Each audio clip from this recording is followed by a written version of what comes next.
Hello दोस्तों, स्वागत है मेरे नए वीडियो में। दोस्तों, इस वीडियो में हम बिहार एसएससी इंटर लेवल 2024 के जीके जीएस को पोर्शन को करेंगे। दोस्तों, यह हमारा प्रैक्टिस सेट 24 है। साथ ही दोस्तों इसमें प्रीवियस ईयर के प्रश्नों को भी करेंगे। तो चलिए दोस्तों वीडियो को स्टार्ट करते हैं।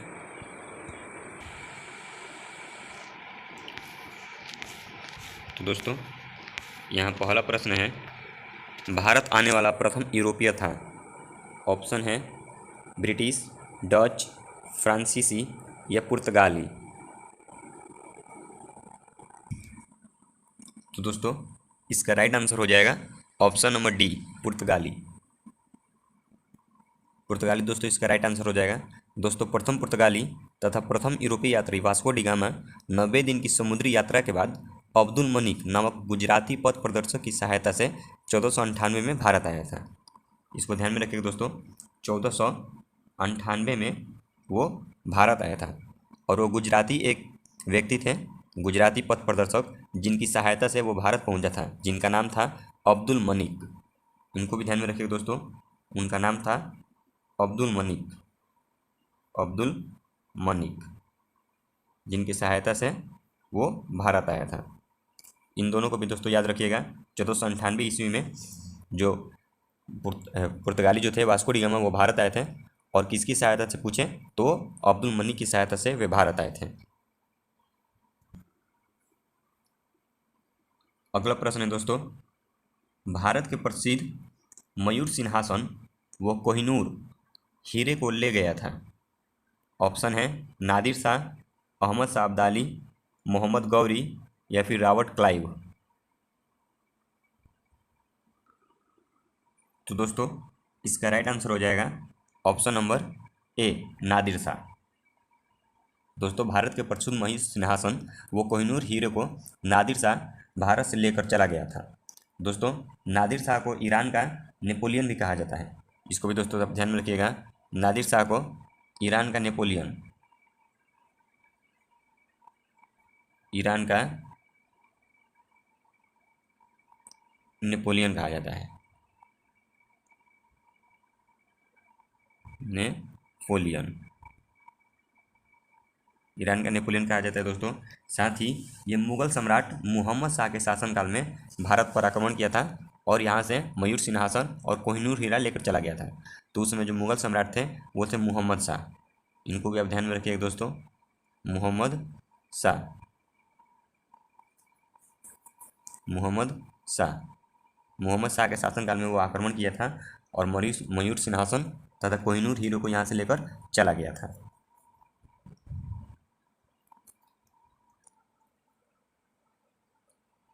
अगला प्रश्न है, सती प्रथा के रीति को अवैध घोषित किया था। ऑप्शन है लॉर्ड रिपन ने, लॉर्ड कॉर्नवालिस ने, लॉर्ड विलियम बैटिंग ने या राजा राम मोहन राय ने।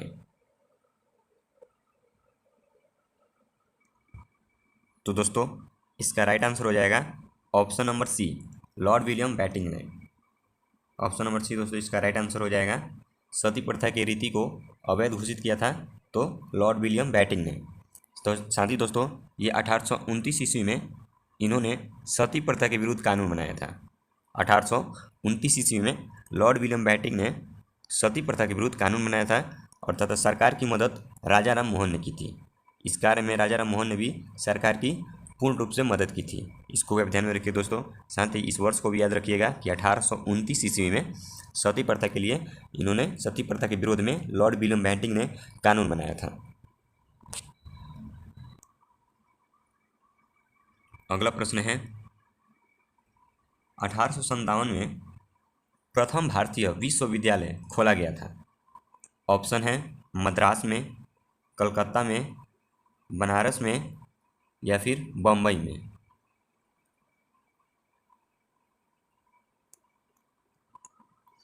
तो दोस्तों इसका राइट आंसर हो जाएगा ऑप्शन नंबर बी, कोलकाता में। ऑप्शन नंबर बी दोस्तों इसका राइट आंसर हो जाएगा।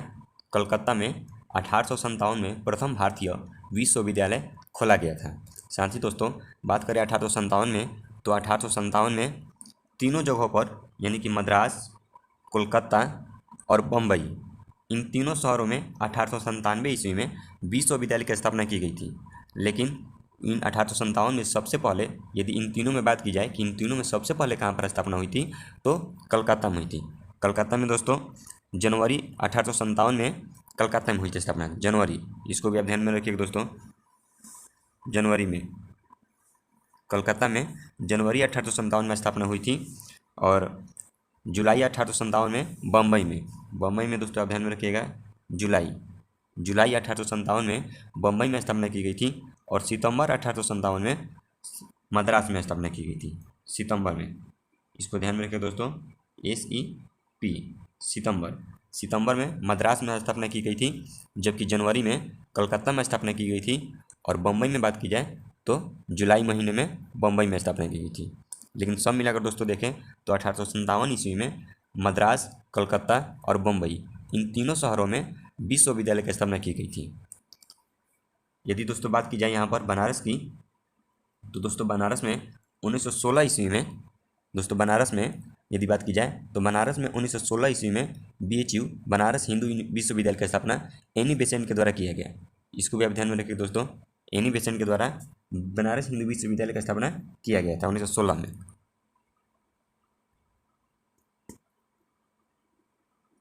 अगला प्रश्न है, ब्रिटिश संसद का प्रथम भारतीय सदस्य कौन बना है?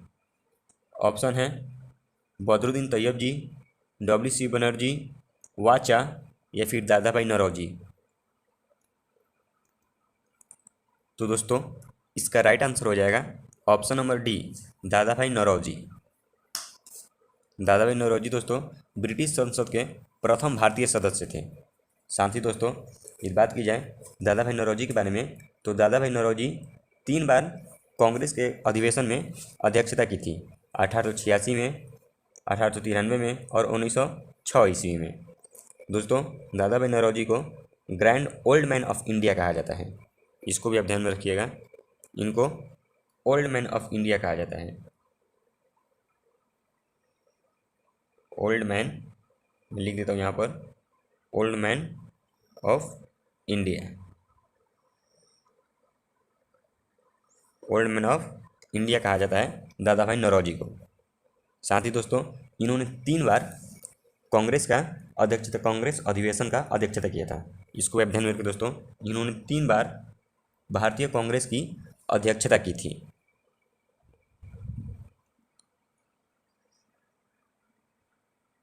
अगला प्रश्न है दोस्तों, निम्नलिखित को कालक्रमानुसार व्यवस्थित करिए।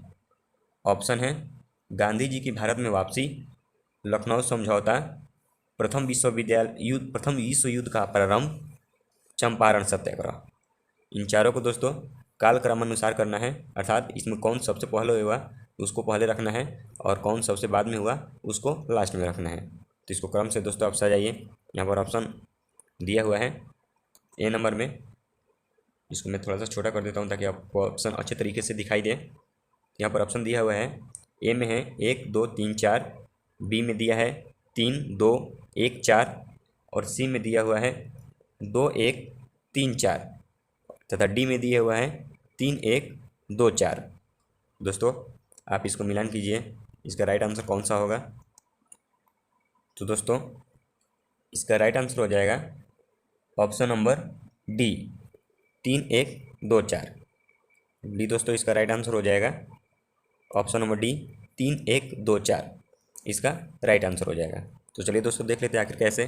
तो दोस्तों बात करें गांधी जी की भारत में वापसी की, तो भारत में दोस्तों 1915 ईस्वी में गांधी जी से 1915 ईस्वी में साउथ अफ्रीका से अर्थात दक्षिण अफ्रीका से भारत में आए थे 9 जनवरी 1915 को, जिस वजह से 9 जनवरी को प्रवासी दिवस भी मनाया जाता है, इसको आप जानते हैं दोस्तों। और बात करें लखनऊ समझौता की दोस्तों, तो लखनऊ समझौता जो है दिसंबर 1916 को हुआ था। लखनऊ समझौता दिसंबर 1916 को हुआ था। और प्रथम विश्व युद्ध का प्रारंभ दोस्तों बात की जाए तो 1914, क्योंकि दोस्तों हम जानते हैं कि जो युद्ध था 1914 से 1918 तक चला था, तो इसका प्रारंभ जो है 1914 हो जाएगा। और चंपारण सत्याग्रह दोस्तों 1917 ईस्वी में हुआ था। तो इस अनुसार आप देख सकते हैं दोस्तों, सबसे पहले तीसरा वाला हुआ था प्रथम विश्व युद्ध का प्रारंभ, ये सबसे पहले हो गया, सबसे पहले हो गई ये दोस्तों।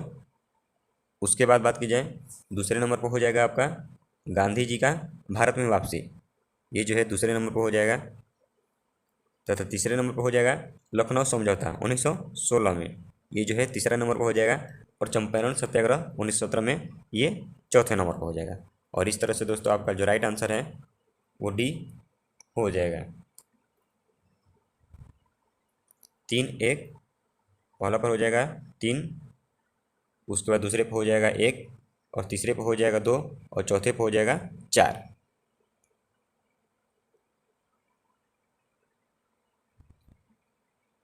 अगला प्रश्न है दोस्तों, निम्नलिखित आंदोलनों में से किस आंदोलन में वंदे मातरम का नारा अपनाया गया था? ऑप्शन है 1857 की क्रांति, 1905 में बंगाल के विभाजन, 1920 में असहयोग आंदोलन, 1942 में भारत छोड़ो आंदोलन। तो दोस्तों इसका राइट आंसर हो जाएगा ऑप्शन नंबर बी, 1905 में बंगाल के विभाजन। दोस्तों ऑप्शन नंबर बी इसका राइट आंसर हो जाएगा। 1905 के बंगाल विभाजन में दोस्तों विरोधी आंदोलन के दौरान वंदे मातरम के नारों की आवाज़ कलकत्ता की सड़कों पर गूंज उठी थी। तो दोस्तों उसी समय जो है 1905 में जब बंगाल विभाजन हो रहा था, तो उसी समय जो विरोधी थे, बंगाल विभाजन के जो भी विरोधी लोग थे, वे वंदे मातरम का नारा को अपनाए थे। अगला प्रश्न है, लॉर्ड माउंटबेटन वायसराय के रूप में कार्य करने के लिए विशिष्ट निर्देश के साथ भारत आया था। ऑप्शन दोस्तों दिया हुआ है। ऑप्शन ए है भारतीय उपमहाद्वीप के किसी क्षेत्र को छोटे छोटे विरोधी राज्य में विभाजित करना। बी है यदि संभव हो तो भारत को संगठित रखना। सी है जीना की पाकिस्तान की मांग को स्वीकार करना। डी है कांग्रेस को विभाजन के लिए मनाना।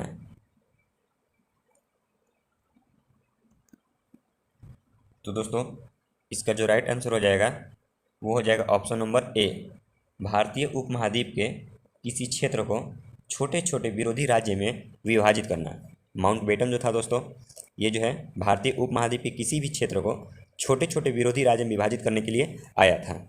इसको भी आप ध्यान में रखिएगा दोस्तों।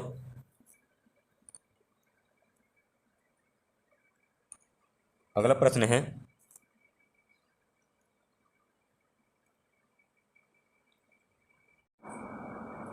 निम्नलिखित में से किसने कांग्रेस के कराची अधिवेशन के लिए मौलिक अधिकारों पर 1931 में संकल्प का मसौदा तैयार किया?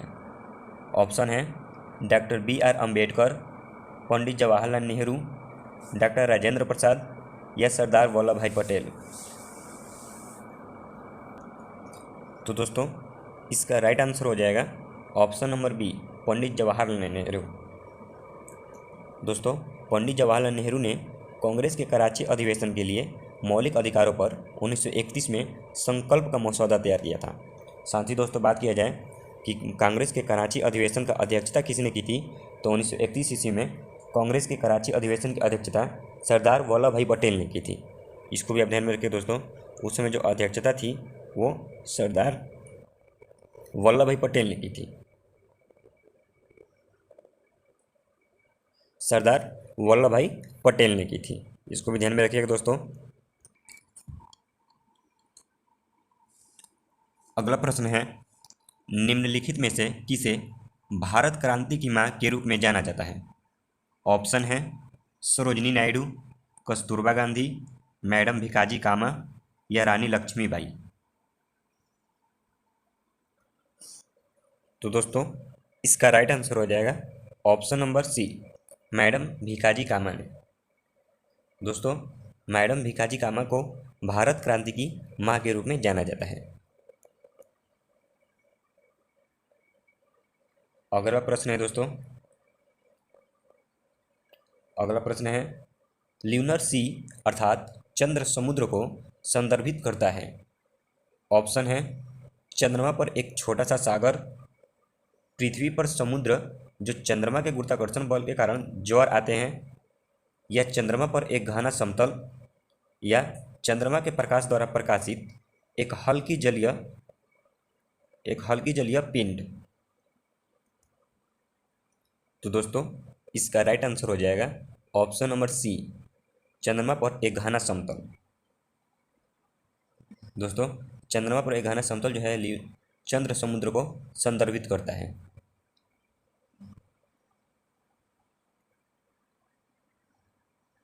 अगला प्रश्न है दोस्तों, निम्नलिखित ग्रहों के गुरुत्वाकर्षण के मामले में सही अवरोही क्रम में अनुक्रम है।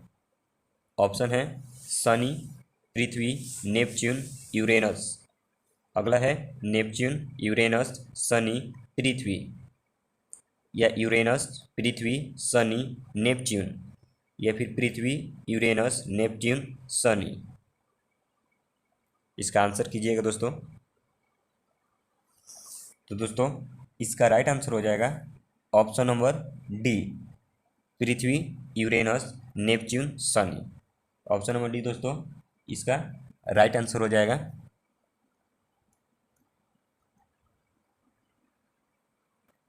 अगला प्रश्न है दोस्तों, निम्नलिखित में से कौन सी गैस सूर्य में प्रमुख है।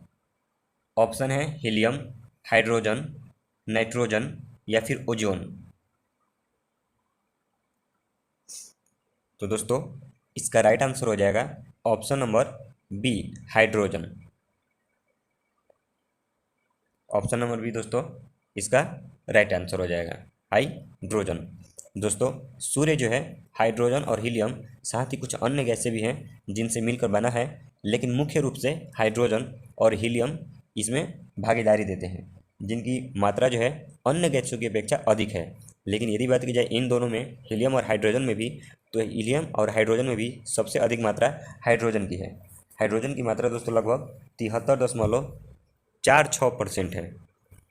73.46%।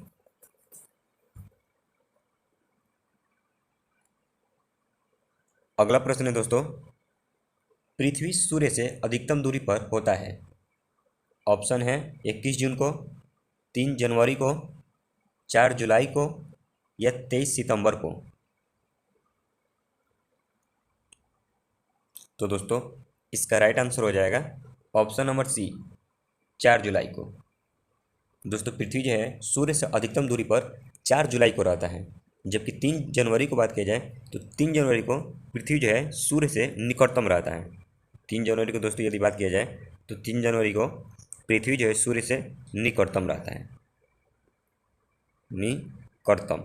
निकटतम रहता है, और 4 जुलाई को यह सूर्य से अधिकतम दूरी पर रहता है। इन दोनों को दोस्तों ध्यान में रखिएगा। अगला प्रश्न है, पृथ्वी की सतह पर खींचा गया सबसे बड़ा वृत्त जो कि गुजरेगा। ऑप्शन है भूमध्य रेखा से, कर्क रेखा से, आर्कटिक वृत्त से, या मकर रेखा से। तो दोस्तों इसका राइट आंसर हो जाएगा ऑप्शन नंबर ए, भूमध्य रेखा से। क्योंकि दोस्तों भूमध्य रेखा जो है ये पृथ्वी को बीचों बीच बांटती है, इसलिए पृथ्वी की सतह पर खींचा गया सबसे बड़ा वृत्त भूमध्य रेखा से होकर गुजरेगा। अगला प्रश्न है दोस्तों, यदि दो स्थानों के समय में 2 घंटा 20 मिनट का अंतर हो तो उनके देशांतर में अंतर कितना होगा। ऑप्शन है दोस्तों 30 डिग्री, 35 डिग्री, 40 डिग्री, या फिर 45 डिग्री। तो दोस्तों इसका राइट आंसर हो जाएगा option number B, 35 degree. 35 degree दोस्तों इसका राइट आंसर हो जाएगा, क्योंकि दोस्तों हम जानते हैं कि 4 मिनट में 1 डिग्री होता है। 4 मिनट में दोस्तों 1 डिग्री होता है, तो हम 2 घंटे 20 मिनट को मिनट में चेंज कर देंगे। 2 घंटे 20 मिनट में 140 मिनट होगा, 140 मिनट होगा, और 4 मिनट में 1 डिग्री होता है। 4 मिनट में दोस्तों 1 डिग्री होता है, इसलिए हम 140 मिनट का निकाल देंगे, जो कि 35 डिग्री हमारा उत्तर यानी कि आंसर आ जाएगा। अगला प्रश्न है दोस्तों, वातावरण में रासायनिक निष्क्रिय गैस उपस्थित हैं। ऑप्शन है नाइट्रोजन, आर्गन, जलवाष्प, या ऑक्सीजन। तो दोस्तों इस प्रश्न का आंसर आप सब कमेंट बॉक्स में ज़रूर कीजिएगा। दोस्तों ये प्रश्न आप सबके कमेंट बॉक्स के लिए है, होमवर्क के लिए है, आप इसको कमेंट बॉक्स में ज़रूर आंसर करें। दोस्तों यदि ये वीडियो अच्छा लगा तो इसे लाइक करें और साथ ही इस चैनल पर नए हैं तो इस चैनल को सब्सक्राइब जरूर कर लें। चलिए दोस्तों मिलते हैं अपने अगले वीडियो में, तब तक के लिए धन्यवाद।